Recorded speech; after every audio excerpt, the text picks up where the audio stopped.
What's up, Copy Squad? It's your boy, Kyle Milligan of KyleTheWriter.com, and today we're going to talk about B2B copywriting sales strategy. Someone asked me about how to make B2B sales for copywriters, and they're kind of asking, like, do we do it differently than B2C, business to business, that is, instead of business to consumer? So that'd be like one business entity selling to another business entity. And let me read this question really quick and give you some context. Do a video on B2B copywriting. Do you write to the business as a whole, treating it as a rational decision-making entity? Or do you appeal to the human emotions of a particular decision-maker within the company, or both? Some people might know already what I'm going to say, and I'm going to default to the emotions. That's what I preach, right? The big four emotions: new, easy, safe, and big. And I'll explain why in just a second. Before I do, if you want to learn how to trigger these emotions, new, easy, safe, and big, in your copywriting or your sales or marketing, you should definitely check out my book. It's called Take Their Money. It's at KyleTheWriter.com/book. And I'll be explaining to you how I'll handle this, and you'll kind of see why that book will be so useful. So the first part of the question, do you treat it as a rational decision-making entity? The answer, flat out, like shortly, is no.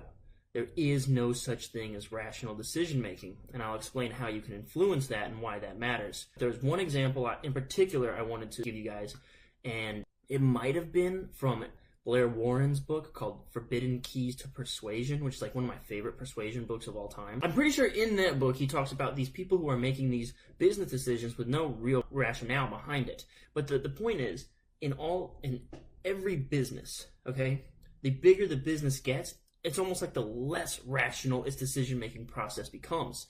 Instead, what you have now are like, the larger the business, the more middle managers exist. Those classic 9-to-5 middle managers live to kind of serve their interests. So you'll find like businesses will be operating with KPIs, key performance indicators, that don't actually make a lot of sense. It might have been in the book Extreme Ownership with the Navy SEALs, Jocko Willink, Leif Babin. They're talking about like people are just pursuing these weird KPIs, these like things that don't really move the business. They're actually irrational KPIs. But because that's what the top decision makers in a room of board of directors want to see, they actually try to inflate those numbers, even though it doesn't really drive the business. So from the outside looking in, it is totally irrational. It doesn't actually help grow the business or move it in the right direction. All of this to say that treating anything, like whenever you're speaking person to person, yes, you're making an emotional sale. You're triggering the big four emotions: new, easy, safe, and big, compelling them to action. It's almost more irrational in big businesses because you have no idea what the hell it is they're trying to accomplish. And a lot of times, if you try to use logic from the outside looking in, you'll find out that you're wrong.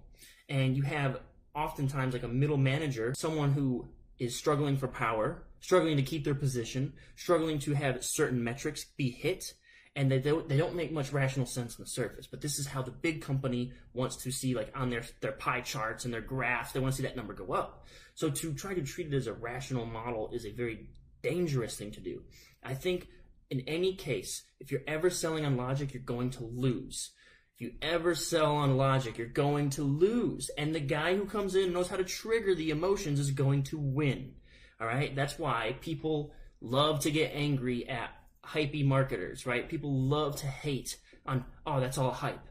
Dude, it's not hype. It is intelligent. Because the intelligent people know that people make decisions based on emotion, and then they justify those things on logic. And if you can figure out how to play and trigger those emotions, you will get more sales.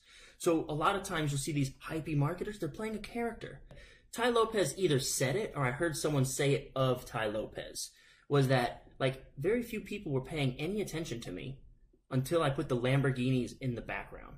Then all of a sudden people were listening. Now all of a sudden I'm like this hypey marketer.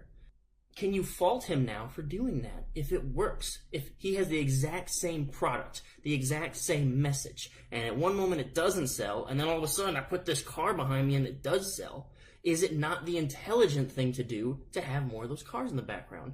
Sure, people are going to take a quick look at it and be like, what a scam artist. This is all hype. I don't approve. I'm better than this guy. But he wasn't making any sales before, so what does logic say you should do, right? The rational thing to do would be to use the emotional triggers and stuff like that. So let's talk about business to business stuff again. So here, let me give you like a sales strategy, okay? Business to business sales strategy. I worked in business development at a B2B company once, and we had a very specific sales strategy that ties closely to what I'm talking about here, where we did not treat it as necessarily the rational model per se. Instead, when I first started there, we were doing, it changed like in the very few months that I was there, but we started with a very research intensive model. And what we would do is we would try to figure out the decision maker, right? Say, okay, so that's what we would do at our company that I was working at. First off, we would find the person, right? So whenever we're selling B2C, we have a customer avatar. It's the same thing in B2B. Who's your customer avatar? I stress research to death on this channel, because once you know who you're selling to, this is Grandpa Kurt, by the way, if you're new to the channel. This is our customer avatar for Agora Financial. This guy is about 50 to 60 years old, has some money in retirement, he needs a lot more fast.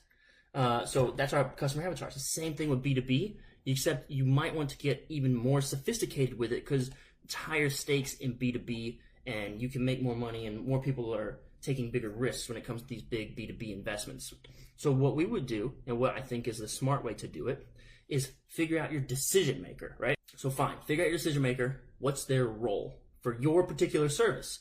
You might have to talk to you might think you need to talk to the CEO, but you need to talk to the CFO or the COO, right? So let's do some research into the company, try to figure out what everybody's doing. Maybe look at the LinkedIn and see what kind of decisions they make. Might be a small company, might be like a mom and pop shop with only like 2 or 3 guys and one of them's a real decision maker. But figure out what their goal is, okay? So the bigger the business, the more easily you can probably access this information. So for instance, they may be asking or looking for investors. So they may have like an investors tab on their website that say our goals for 2019 are X, Y, and Z. Okay, so now they've already told you what they want to do. Okay, so when I tell you I had a sales job, I've been in B2C sales and I've been in B2B sales. When I had a B2C sales job, I'd get people on the phone and I'd say, hey, what did you like about your last service? What did you hate? What's like the one thing you could have? And what are like your technical requirements? Whatever they'd say, I just say it back to them. Same thing with B2B. Go to their like investor page or go to their LinkedIn, see what their blog posts or whatever say their goals are for this vertical of business. We want to achieve this. Well, that's the pain point, right? That's the benefit. That's the value you can deliver. Now you say, hey, buddy, I don't know if you have a professional copywriter on staff or whatever, but did you know that this could actually help you achieve XYZ goal by doing this kind of marketing, right? So I have just gone straight for the personal. I didn't treat it as a rational decision-making model of a business. I treated it like a person. And I went in like that. I conveyed a benefit. And I conveyed that I am an expert who can help you with this. And that triggers the new and only emotion. New, easy, safe, and big. New and only are a pair. Easy and anybody is a pair. Safe and predictable is a pair. Big and fast are a pair. I go into mad depth in my book. Take their money at kylethewriter.com/book. But let me repeat again. If you try to treat any sale as a rational decision-making model, you will lose.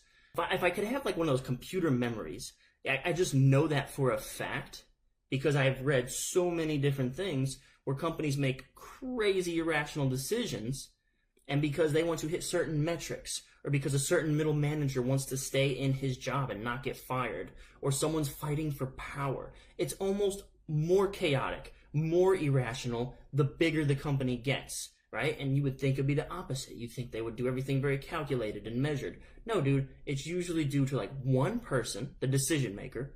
It's usually due to one person's very personal goals and their quest for whatever it is that they're trying to achieve at their career. And if you can figure out, you can put a name to that goal. That is, find like a blog post, or this guy goes on medium.com and he writes up his thoughts. Or he goes on LinkedIn.com and he does little articles about his thoughts and his goals for that year. I would take that. That is research, baby. That is research. The writing is in the research. You are not supposed to be like a brilliant, clever writer who can just come in with these words and like move people's brains to do what you want. The real trick is the research. I figure out what they want. If it's B2C, I just ask them on the phone. If it's B2B and I don't have that kind of access to them, I figure out where they've said it on Twitter, I figure out where they've posted it on LinkedIn, and I figure out if they've got an account on Medium where they talk about all their goals and values. And then I know what to say back to them. But at the end of the day, I'm speaking ultimately to one guy. Do not treat it like a rational. If you ever try to sell on logic, you're going to lose. You're usually speaking to a person, and I know from science, people are irrational. So the major lesson, the final verdict is people selling on logic are the illogical ones. The only intelligent thing to do is to sell to the decision-making center of your brain, the emotional center of your brain. All right, and I also have a research upsell on there. At the bottom of the sales page on untiltedwriter.com/book, you can find some 6 research videos that will teach you how to do research on your customer, on your gadget or your product, and on your brand or personality that you're trying to sell, and how to really deep dive on that and make it very sellable. All right, guys, thanks so much for tuning in, Copy Squad. That's all I got for today. Peace out.